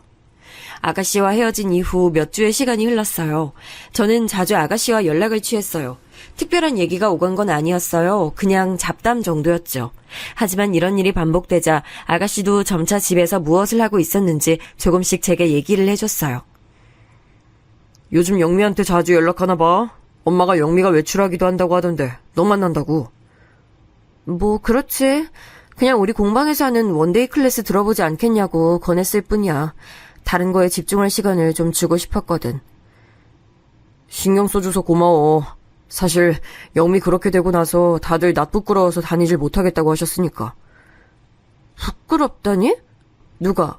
아가씨가? 왜? 아가씨가 왜 부끄러워해?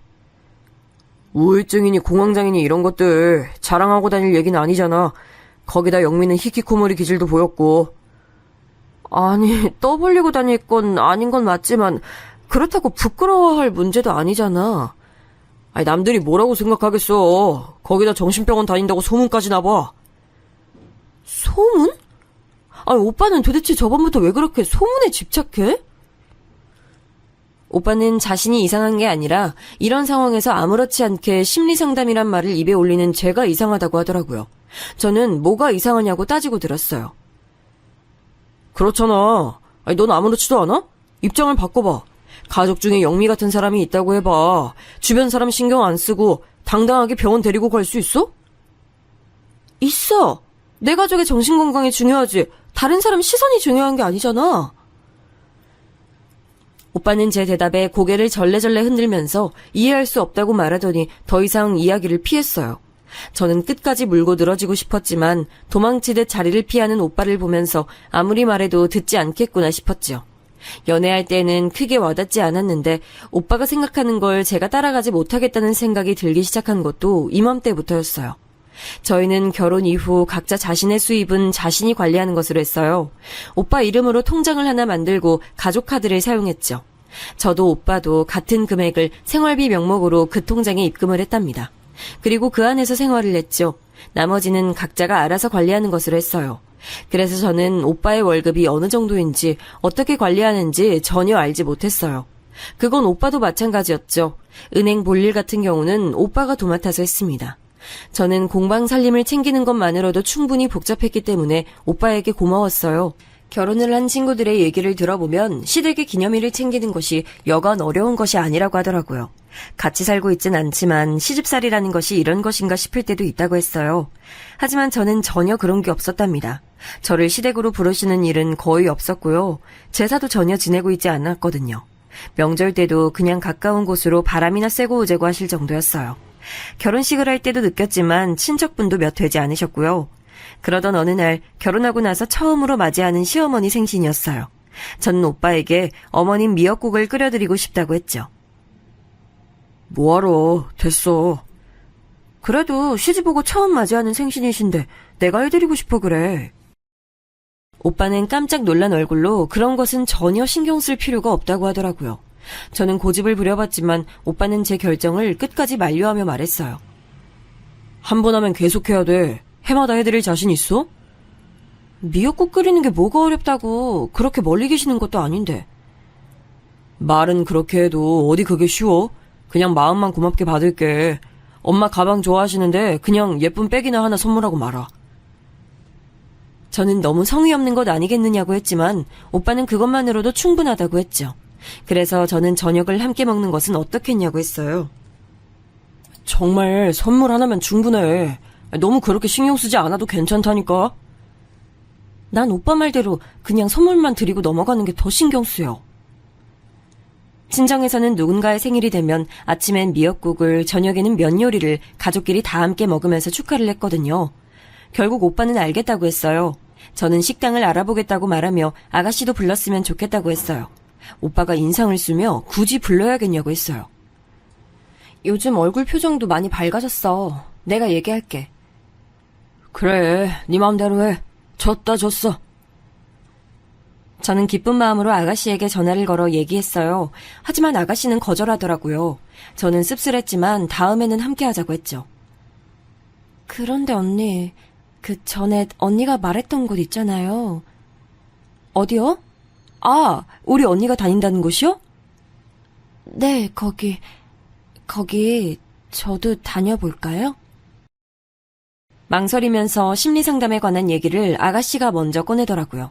사실 몇 번이고 권하고 싶었지만 아직까지는 서두르지 말자 싶어서 참고 있었거든요. 대신 사촌 언니의 허락을 받은 뒤 언니에 관한 이야기를 아가씨에게 알려주기만 했죠. 그런데 드디어 아가씨가 용기를 내더라고요. 물론이죠. 그럼요. 저랑 같이 갈까요? 시간 괜찮아요? 긴장한 목소리로 제게 의사를 물어보는 아가씨의 목소리에 눈물이 날 것 같았죠. 우리는 센터에 연락을 취해 곧 날짜를 잡기로 했습니다. 저는 오빠에게 식사는 우리끼리만 하자고 했어요. 그러면서 아가씨가 정식으로 심리상담을 받기로 했다고 말했죠. 오빠는 지금도 많이 좋아진 것 같은데 지금처럼 제가 신경을 써주면 되는 것 아니냐고 했어요. 내가 전문가도 아니고 언제까지 그래. 그리고 아가씨가 스스로 변하려고 하잖아. 그럼 조용히 다녀와. 되도록 사람들이랑 안 부딪히게. 약 처방 받으면 절대 동네 약국은 가지 말고. 저는 기가 막혔어요. 오빠, 무슨 심리상담에 약 처방을 받아. 아니야? 그럼 됐고. 오빠가 무신경하게 다행이라고 중얼거렸어요. 저는 제발 뭐든지 알아보고 얘기를 하라고 했지만 건성으로 고개를 끄덕이더군요. 길게 한숨을 내셨어요. 얼굴에 열이 오르는 기분이 들었죠. 저는 절대 아가씨 앞에서는 그런 소리 하지 말라고 신신당부했어요. 오빠는 잔뜩 귀찮아하면서 알겠다고 했죠.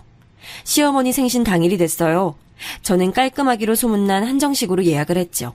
무조건 꼭 룸이어야 한다고 오빠가 신신당부를 하더라고요. 어머님이나 아버님이 소란스러운 곳을 싫어한다고 말이죠. 그래서 살짝 무리를 좀 해서 룸으로 자리를 잡았어요. 모시러 가고 싶었지만 두 분께서는 들릴 곳이 있다고 하시면서 먼저 가서 기다리라고 하셨어요. 그런데 약속 시간이 돼도 두 분은 물론 오빠도 연락이 되지 않았어요. 오빠는 조금 늦을 것 같다고 톡을 보낸 이후에 아예 전원이 꺼졌더라고요. 저는 무슨 일이라도 생긴 건 아닐까 초조한 마음이 들었어요. 30분 정도 지나고 드디어 두 분이 오셨죠. 어머님은 물론 아버님까지 엄청 근사하게 차려입으셨더라고요. 아버님, 어머님, 시장하시죠? 오늘 엄청 근사하세요. 중요한 자리였나 봐요. 아니, 그럴 일이 좀. 아버님께서는 헛기침을 하시며 말을 얼버무리셨죠. 그리고는 서둘러 자리를 잡으시고는 어머님께 빨리 움직이라고 한 소리 하시더라고요. 내부를 둘러보시던 어머님은 시큰둥한 얼굴로 말씀하셨어요. 아니, 무슨 이렇게 큰 곳으로 잡았어? 노인네들 먹어봤자 얼마나 먹는다고? 저는 깜짝 놀랐어요. 평소에는 다정하게 저를 챙겨주시는 분위기였거든요. 그날은 전혀 달랐죠. 여기 오기 전에 무슨 기분 나쁜 일이라도 있으셨나 신경이 쓰였어요. 오빠가 많이 늦네요. 죄송해요. 남자가 밖에 일하면 다 그렇지. 됐다. 우리끼리 시작하자. 어머님께서는 빨리 밥 먹고 일어나자고 재촉이셨어요. 음식이 나오고 곧 오빠도 들어왔죠. 저는 왜 이렇게 늦었냐고 물었지만 오빠는 회사 일이 늦게 끝났다고 하더군요. 저는 식사 시간 동안 두 분이 평소 즐겨 드시던 음식을 권했지만 입맛이 없다고 하시면서 도통 드시질 못했어요. 속이 많이 불편하세요? 소화제라도 좀 사올까요? 일 없다. 그냥 빨리 먹고 일어나자. 어머님께서는 아버님께 다 먹었으면 일어나자고 하셨어요. 솔직히 기분이 좋지는 않았어요. 저 나름 신경 써서 준비했는데 시큰둥한 반응만 보이시니 기운이 빠졌죠. 저는 서두르시는 어머님께 생신 선물을 내밀었어요. 이전에 갖고 싶어 하시던 가방이었죠. 그런데 어머님께서는 딱히 기뻐하시는 눈치가 아니시더라고요. 뭐 쓸만은 하구나. 어머님 반응에 제 얼굴이 화끈거리기 시작했죠. 식당을 나서는데 오빠가 먼저 들어가라고 하더군요. 시부모님을 모셔다 드리고 오겠다고 하면서요. 저는 아무런 대꾸도 할 수 없었습니다. 불편한 마음을 가득 안고 혼자 돌아와야 했죠. 그 일이 있은 뒤로 저와 오빠 사이는 냉랭한 기운이 돌았어요. 오빠는 제가 벌일 일이면서 왜 기분이 상했는지 모르겠다고 했고 저는 그런 오빠에게 실망했죠. 그런 분위기가 조금은 누그러진 것은 오빠의 승진 소식 덕분이었어요. 회사 동기들 중에서도 빠른 편이라고 했죠. 오빠도 엄청 기분이 좋은 모양이더라고요. 오빠 그럼 승진턱 우리 집에서 할까? 결혼할 때 회사 사람들 하나도 안 불렀잖아. 요즘 누가 그런 거래. 됐어, 내가 알아서 할게. 그래도 동기들 중에서 오빠가 빠른 편이라며 그냥 넘어가는 건 아닌 것 같아. 내가 알아서 한다니까. 그냥 모른 척하고 있어. 저는 섭섭한 나머지 언성을 높이고 말았어요. 간만에 좋아진 분위기가 다시 얼어붙었죠. 오빠는 부드러운 목소리로 저를 달래듯이 말했어요. 너 바쁜 거 내가 다 아는데 어떻게 그래. 나 너 힘든 거 싫어. 응? 저는 못 이기는 척 알겠다고 했죠. 하지만 이대로 넘어가기는 좀 마음에 걸렸어요. 남편 승진톡을 해보신 분들이 있는지 모르겠지만 인터넷에 찾아보니 엄청 다양하게 있더라고요. 연예인들만 받는다고 생각했는데 커피차를 직장에 넣어주는 경우도 많더라고요. 저도 그렇게 해볼까 했는데 오빠가 또 유난스럽게 한다고 할까봐 망설여졌어요. 그래서 그냥 간단한 음료와 디저트를 회사로 보냈어요. 나름 서프라이즈라고 생각하고 보냈는데 오빠가 엄청 화를 내더라고요. 너 무슨 생각으로 그런 걸 보내? 내가 아무것도 하지 말랬지? 아니, 커피 정도는 돌려도 되지 않아? 그게 뭐가 그렇게 문제라는 거야? 불편하다고 했잖아. 아니 진짜 너 내가 하지 말라고 하면 다 이유가 있겠거니 하고 좀 가만히 있어. 안 그래도 승진 빠르다고 말들 많은데 아니 너까지 왜 그래 진짜. 왜 알지도 못하면서 나대길 나대는 거야? 뭐? 나댄다고? 이 일이 그런 말을 들을 정도야? 남편 회사에 음료 좀 돌린 걸로? 그래, 내 기준엔 그래. 앞으로 내 회사 일에는 아무것도 신경 쓰지 마. 알겠어? 오빠는 그렇게 소리를 버럭 지르고는 현관문을 쾅 닫고 나가버렸어요. 혼자 남은 저는 머릿속이 온통 멍했어요. 정말 제가 선을 넘은 것일까? 내가 이렇게 한 것으로 오빠가 회사에서 곤란한 일이라도 겪게 되는 건가? 기분 나쁘고 속상하고 온갖 생각이 다 들었죠. 저는 답답한 마음에 늦게까지 공방에 불을 켜고 앉아서 주문 들어온 것을 정신없이 만들었죠. 얼마간의 시간이 흘렀을까요? 닫힌 공방의 문을 두드리는 소리가 나더라고요. 아까 그렇게 화를 내고 나간 오빠였죠. 저는 잔뜩 굳은 얼굴로 공방 문을 열어줬어요. 그러자 등 뒤에 숨기고 있던 한 손을 내밀더군요. 장미였죠. 미안해. 내가 말이 심했지. 내가 알아서 동기들 점심 대접했던 상황이었거든. 그래도 자기가 나 챙겨준다고 해준 건데 정말 미안해. 진짜 미안하다는 생각이 들기는 한 거야? 그럼 다 내가 잘못했어. 다시는 그런 소리 안 할게. 미안. 화 풀어. 응? 저는 애교 아닌 애교를 부리는 오빠의 앞에서 결국 한 발 양보하고 말았죠. 오빠는 공방 일에만 집중하게 해주고 싶었다고 말하면서 회사 일은 충분히 자기가 잘할 수 있으니 믿어달라고 하더군요. 승진이 제일 빠를 정도로 잘하고 있으니 너무 걱정하지 말라고 하면서 말이에요. 기분이 풀어진 저는 알겠다고 말했고 그렇게 화해를 했어요. 이때 무언가 이상하다 잘못되었다고 생각하고 끝까지 파고들었어야 하는데 큰 실수였죠. 그 일이 일어났던 시기에는 무슨 일인지 공방에 주문이 많이 들어온 날이었어요. 집으로 가지고 와서 할 수 없을 정도라 늦은 시간까지 공방에 불이 켜져 있었죠. 저희 공방에서는 온라인 수업도 진행했는데 대부분은 오전 시간대를 많이 이용하셨어요. 그런데 그날은 무슨 동아리 모임이라고 하면서 5명이 저녁 시간을 신청하더군요. 저는 어차피 공방에서 지내야 하는데 괜찮겠다 싶어서 진행을 했어요. 한창 수업을 하는데 친구에게서 전화가 왔어요.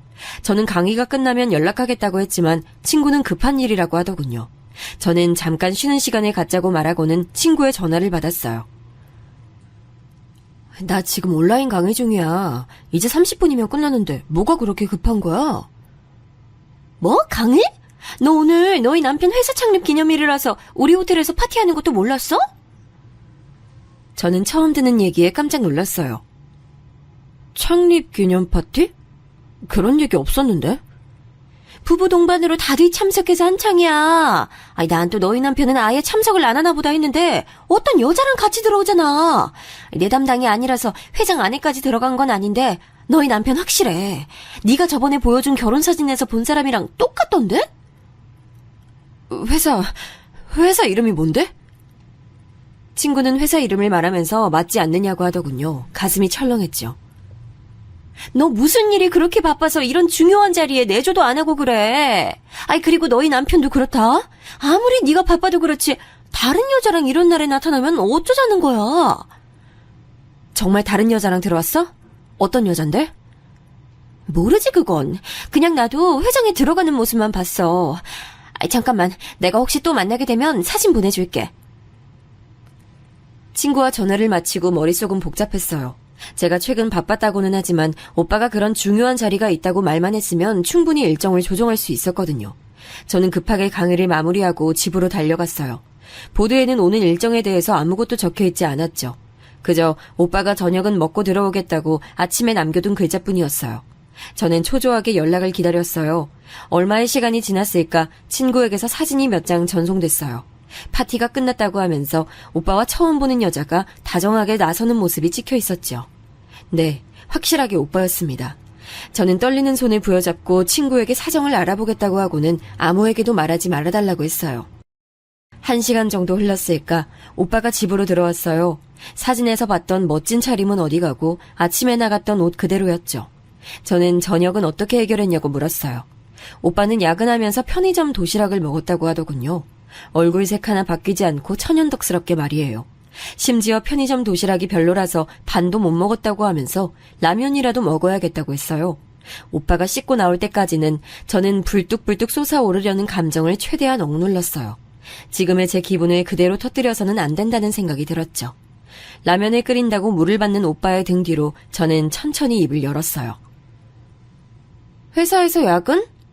오늘 창립기념일인데 야근을 했어? 가스불을 켜려던 오빠가 움찔하는 게 보였어요. 오빠는 무슨 야근을 호텔 홀에서 했나 봐. 거기서 편의점 도시락을 줬어? 무슨 소리야 갑자기? 저는 오빠에게 사진을 보여줬어요. 오빠의 눈이 엄청 커지면서 사진과 저를 번갈아 봤죠. 설명해봐. 부부 동반으로 모이기로 했다는 오늘의 그 행사장에 왜 오빠는 얼굴도 모르는 여자랑 들어갔는지. 나한텐 한마디도 하지 않았으면서 창립기념일 파티가 있다는 말 왜 안 했어? 오빠 승진한 이후로 그런 일이 있을 수 있다는 정도는 나도 알고 있었어. 그런데 왜 나한텐 말 안 했어? 너 많이 바빴잖아. 그래서 그랬지. 아무리 바빴어도 오빠가 말했으면 일정 다 조정했어. 별거 아니야. 그냥 임원들이랑 특정 직급 이상의 사람들끼리 모여서 축하한 자리였어. 그런 자리가 어떻게 아무것도 아니야? 나 배려해서 그랬다고 말하지 마. 그건 배려가 아니라 무시였어. 오빠는 공방일에 정신없는 제게 그런 부담까지 주고 싶지 않았다고 했어요. 저는 그런 부분이 오히려 더 화가 났죠. 저는 함께 등장한 여자에 대해서도 물었어요. 누구야 이 사람은? 누군데 이런 자리에 함께 등장한 건데? 동기야. 우리 동기 중에서 제일 나이가 어린데 아직 결혼을 못했어. 그래서 혼자 오기 어색하다고 그럼 같이 가자 뭐 이렇게 된 거야. 오빠는 동기일 뿐이라고 말하더군요. 저는 정말 이 말을 믿어야 하는 걸까 싶었어요. 하지만 오빠는 당장 전화라도 연결시켜줄 수 있다고 말했어요. 혹시나 자기가 외도한다고 의심이 된다면 동기들한테 다 연락해서 확인시켜주겠다고 말이죠. 자기가 원하면 확인시켜줄게. 날 의심하는 마음이 그걸로 해결된다면 까짓거 뭐가 어렵겠어. 정말이지? 그냥 동기인 거. 그럼, 진짜야. 난 그냥 자기 힘든 모습 보기 싫어서 그냥 혼자 조용히 움직였어. 미안해. 저는 앞으로 이런 일이 있으면 절대 숨기지 말아달라고 당부했어요. 오빠는 미안하다고 거듭 사과를 하면서 어떻게 알았냐고 물었어요. 저는 호텔에 친구가 일하고 있다고 했죠. 결혼식에 오기로 했는데 출장 때문에 오지를 못해서 사진만 보냈다고요. 오빠는 떨떠름한 얼굴을 잠깐 하더니 금방 얼굴을 바꾸더군요. 앞으론 절대 이런 일이 없을 것이라고 약속하면서요.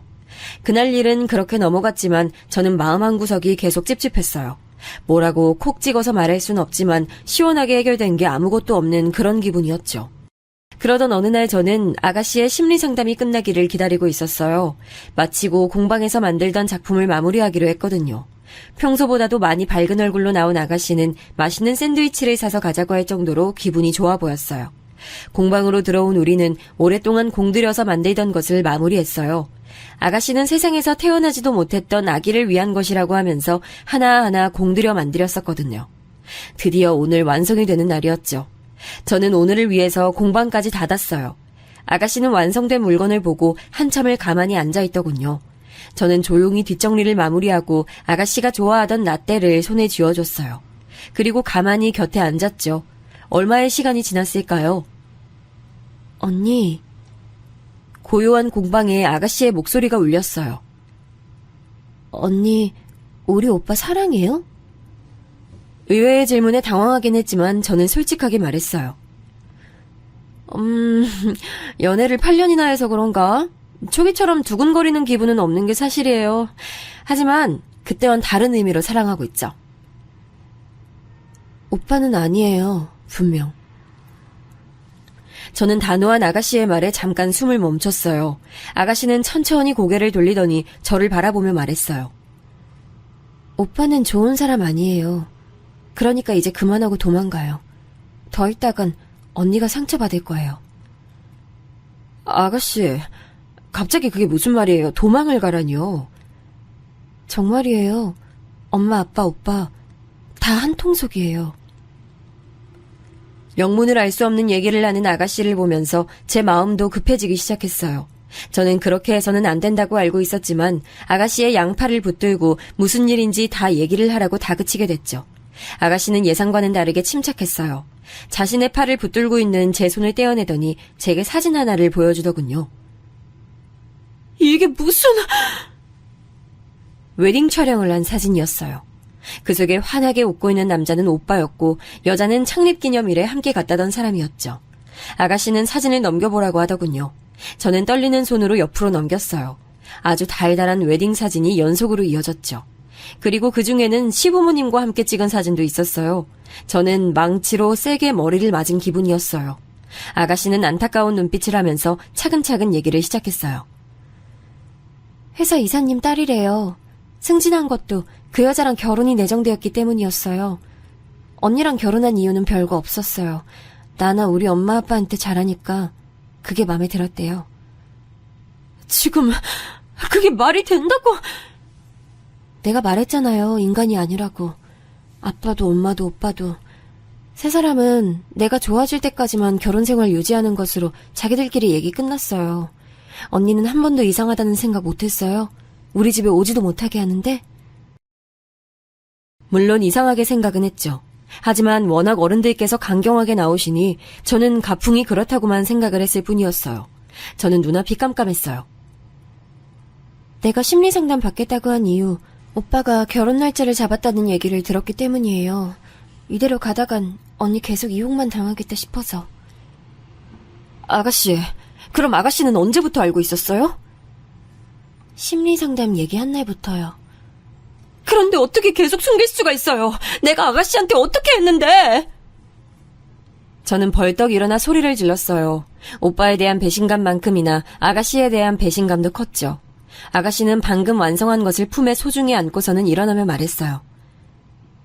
내 마음이 지옥이었어요. 그래서 언니에게 의지하고 싶었어요. 이 지옥에서 벗어나고 싶었죠. 그래서 다른 건 생각하고 싶지 않았어요. 그런데 문득 그런 생각이 들더라고요. 내가 언니를 지옥으로 끌고 들어가고 있는 중이라는 생각. 아가씨! 미안해요. 늦게 말해서. 저는 울컥한 마음에 아가씨를 끌어안고 큰 소리로 울음을 터뜨렸어요. 우리는 그렇게 한참을 울었죠. 온몸에 수분이 다 빠져나갈 정도로 말이에요. 그렇게 울고 나니 오히려 머릿속이 시원해졌어요. 아가씨는 이 길로 집을 나가서 지방으로 내려간다고 하더군요. 그래서 아침에 나올 때 이미 짐가방을 택배로 보냈다고요. 저는 어디로 가든 꼭 연락하라고 하고는 집으로 갔어요. 물론 가는 길에 가족관계 증명서를 떼보았죠. 정말 가관이더군요. 우리는 아예 혼인신고조차도 되어 있지 않았어요. 어떻게 그럴 수 있냐고 생각하실지 모르지만 혼인신고는 오빠가 혼자서 하러 가겠다고 했었거든요. 당시 아가씨와 함께 시간을 보내고 있어서 그렇게 하라고 했고요.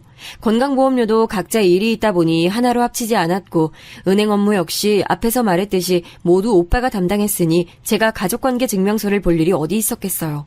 저는 짐을 급하게 챙겨 친정으로 갔어요. 그리고 모든 일을 사실대로 말했죠. 가족들은 펄쩍 뛰며 무슨 그런 일이 있을 수 있냐고 하셨지만 다 사실이었죠. 저녁에 저를 찾는 오빠의 연락이 왔지만 저는 받지 않았어요. 챙겨온 짐을 하나씩 풀면서 저는 오빠와 함께 했던 것들을 하나씩 상자에 담았어요. 절대 이대로 넘어갈 생각이 없었거든요. 다음날 저는 변호사를 찾아갔어요. 혼인신고를 한 것으로 알았지만 사실 결과로만 보면 저는 사실혼 상태의 동거녀일 뿐이니 법적으로 처벌할 수 있는 범위가 어디까지인지도 알아야 했죠. 사촌 오빠가 변호사였거든요. 민사든 형사든 오빠를 올가맬 수 있는 것은 무엇이든 좋았어요. 사촌 오빠는 이를 갈면서 전적으로 자신을 믿고 맡겨달라고 했죠. 변호사 사무실을 나온 저는 오빠의 직장으로 찾아갔어요. 1층 로비에서 오빠를 찾아왔다고 말하자 헐레벌떡 그가 달려오더군요. 그는 하얗게 질린 얼굴로 제 팔을 잡아 끌었어요. 어디서 그런 힘이 나왔는지 모르겠지만 저는 그의 팔을 뿌리쳤죠. 그저 큰 소리도 못 내고 속삭이듯 말했어요. 어제 어디 갔었어? 아니, 도대체 무슨 일로 회사까지 오는 거야? 내가 여기 오지 말랬잖아. 저는 오빠 보란 듯이 큰 소리로 외쳤어요. 아내가 남편이라는 곳에도 못 와? 제 목소리가 로비에 울렸어요. 사람들이 하나둘 저를 바라보더군요. 오빠는 허둥대며 제 입을 막았어요. 교양 없이 왜 그래? 나가자. 나가서 얘기하자고.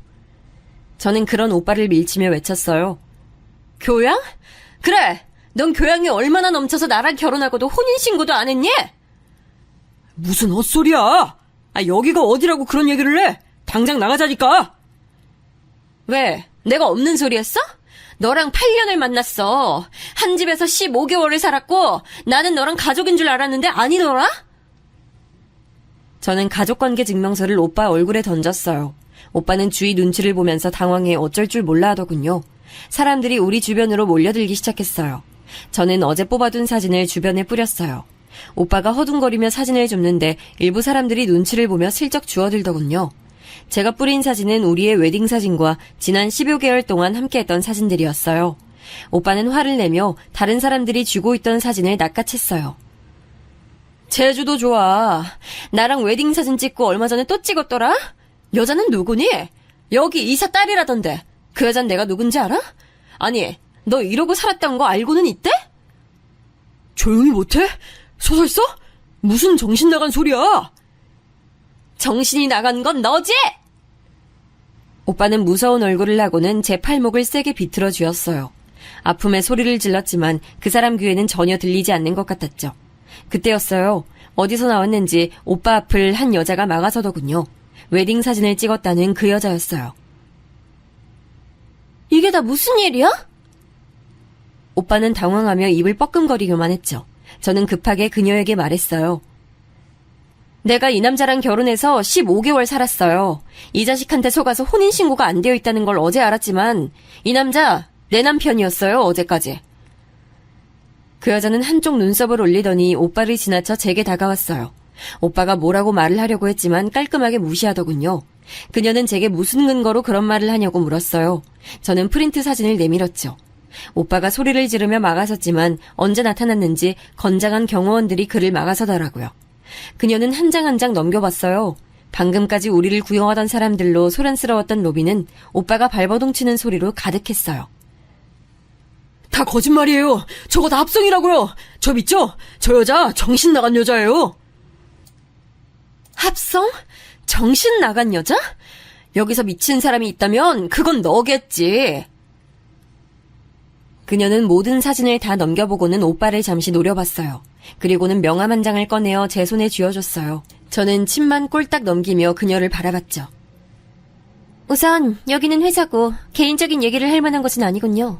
내일쯤 전화 주세요. 제가 계신 곳으로 가죠. 저는 제 명함 역시 그녀에게 전달했어요. 그녀는 고개를 끄덕이더니 오빠는 보지도 않고 안으로 들어갔어요. 오빠는 허둥거리며 그녀를 따라 들어갔죠. 저는 사람들의 시선 속에서 당당히 회사를 나왔습니다. 다음날 그녀에게 연락이 왔고 저는 공방으로 불렀어요. 그녀는 하루였지만 제가 이야기한 것들이 진실이라는 것을 충분히 알 수 있었다고 했죠.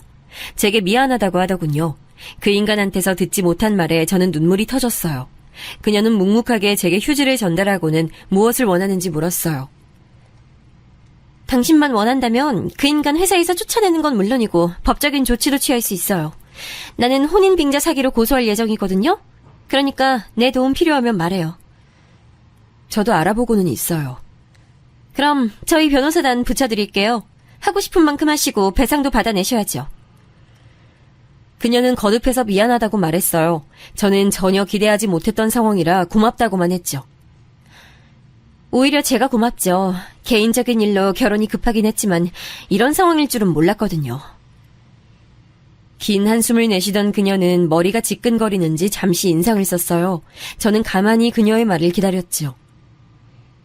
이런 말까지는 그렇지만 나름 제 목표에 결혼이라는 게 필요했거든요. 때문에 아버지가 권해주는 자리에 별 생각 없이 나갔고 이 정도면 그래도 내 발목 잡는 일은 없겠다 싶어서 결혼을 진행했죠. 그런데 이렇게 바닥일 줄은. 그녀는 고개를 저으며 제게 하나만 약속을 지켜달라고 했어요. 나는 그 인간이 무슨 상상을 하든 그 이상 보여줄 생각이에요. 이 판의 모든 가해자들을 포함해서요. 그러니 무슨 일이 있어도 마음 약해지지 마세요. 저 역시 바라는 바예요. 그렇게 그녀가 가고 나서 오빠가 찾아왔어요. 공방에 들어오려고 했지만 어디서 나타난 것인지 덩치 좋은 분들이 막아서더라고요. 알고 보니 그녀가 가면서 부탁을 했다고 했어요. 오빠는 고래고래 소리를 지르면서 제게 저주를 퍼부었어요. 너 때문에 내 인생이? 너 따위가 내 인생을 이렇게 만들어? 너 내가 가만 안 둘 거야, 알아? 누가 할 소리? 내 인생은 이미 너 때문에 엉망이야, 알아? 오빠는 덩치들에게 끌려가면서도 저주를 멈추지 않았어요. 며칠 뒤에는 시댁 어른들까지 공방으로 찾아왔죠. 나중에 알았지만 시어머님 생신날 그날 상견례가 있었더라고요. 저는 초췌한 얼굴을 한 두 분에게 여기까지 왜 오셨냐고 싸늘하게 말했죠. 아버님께서는 화를 꾹꾹 눌러 참는 듯이 말을 꺼내셨죠. 다 알았다고 들었다. 그래도 그렇지 거기가 어디라고 회사를 찾아가? 제 발로 제가 간다는데 뭐가 문제예요? 뭐? 너 지금 말 다 했니? 가만히 두고 봤더니 너 아주 되바라졌구나. 제가요?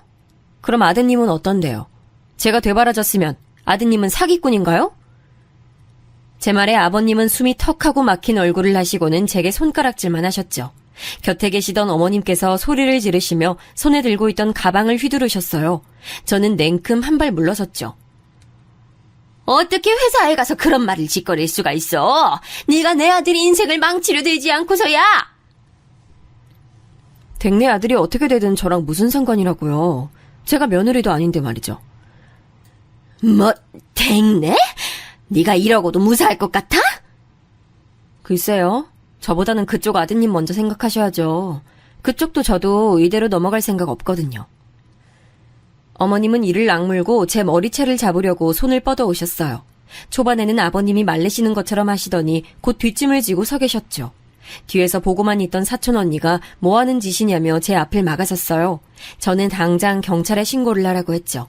시댁 식구들은 경찰에 끌려가면서도 제게 온갖 욕을 했어요.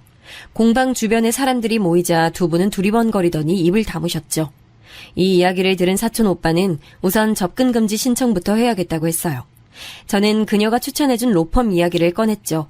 오빠는 그곳이 얼마나 어마어마한 곳인지 한바탕 얘기를 하더니 솔직히 자기보다는 훨씬 더 도움이 될 거라고 하더군요. 저는 그녀에게 전화를 걸어 법적인 도움을 받겠다고 말했어요. 사촌 언니는 공방을 좀 닫고 한동안 멀리 떨어져 있는 것을 추천하더군요. 언제 찾아와 행패를 부릴지 모른다고 말이죠.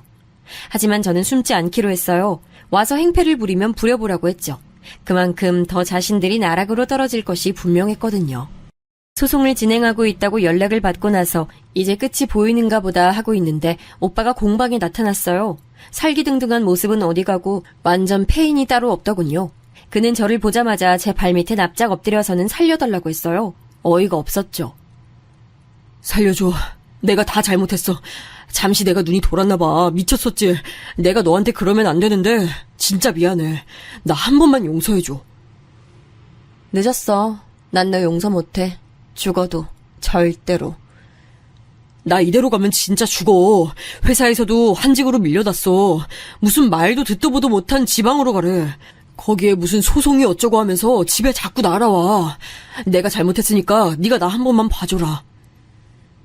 오빠가 저를 붙들려고 손을 뻗자 저는 몸서리를 치며 뒷걸음쳤어요. 제대로 읽어보지 그래? 그 소장들. 거기에 보면 접근 금지 명령도 있을 텐데. 야, 너 진짜 이대로 보고만 있을 거야? 저는 코웃음을 치며 말했어요. 당연하지. 내가 가장 바라는 모습이야. 빨리 꺼져. 접근 금지 어겼다고 신고하기 전에. 오빠는 욕을 짓거리며 저를 노려보고는 공방의 물건들을 닥치는 대로 던지고는 나가버렸습니다. 전 놀라기는 했지만 차분하게 사진을 찍어두고 망가진 것들을 한 곳으로 모아두었어요. 오늘 있었던 일까지 다 배상을 받아낼 생각이었거든요. 법정 공방은 이어졌고 결론은 저와 그녀의 승리로 끝났어요. 당연한 일이지만요. 저는 신혼집으로 살던 곳을 포함해 배상금을 두둑하게 받았어요. 들리는 소문에 의하면 시댁 식구들이 살던 곳도 경매로 넘어가게 돼서 다들 흩어져 지낸다고 하더라고요. 오빠는 회사를 그만둘 줄 알았는데 그렇게 질색하던 지방으로 내려갔다고 해요. 제 발로 뛰어나가도 나가야 할 상황에서 무슨 생각인지 모르겠더라고요. 저희 부모님은 혼인신고가 안 되어 있어서 다행이라고 하셨어요. 그냥 길고 긴 나쁜 꿈 꾸었다고 생각하라고 하더군요. 그렇게 제 생활도 안정이 돼가기 시작했어요. 아가씨에게도 잘 지내고 있다는 연락이 왔죠. 저는 모든 일을 다 얘기했고 아가씨는 피부치라 마음은 아프지만 인과응보라고 하면서 이제는 자신과 상관없는 일이라고 했죠. 저는 무슨 일이 있거든 언제든 연락을 달라고 했어요. 아, 그러고 보니 오빠와 결혼 얘기가 오갔던 그 여자도 몇 번 제품 주문을 한다고 공방에 오다 보니 이제는 친구가 됐답니다. 비록 제 인생에서 도려내고 싶은 일부분이 되었지만 그래도 사람을 얻지 않았나 생각하면서 오늘도 씩씩하게 공방 문을 여는 것으로 하루를 시작하고 있습니다.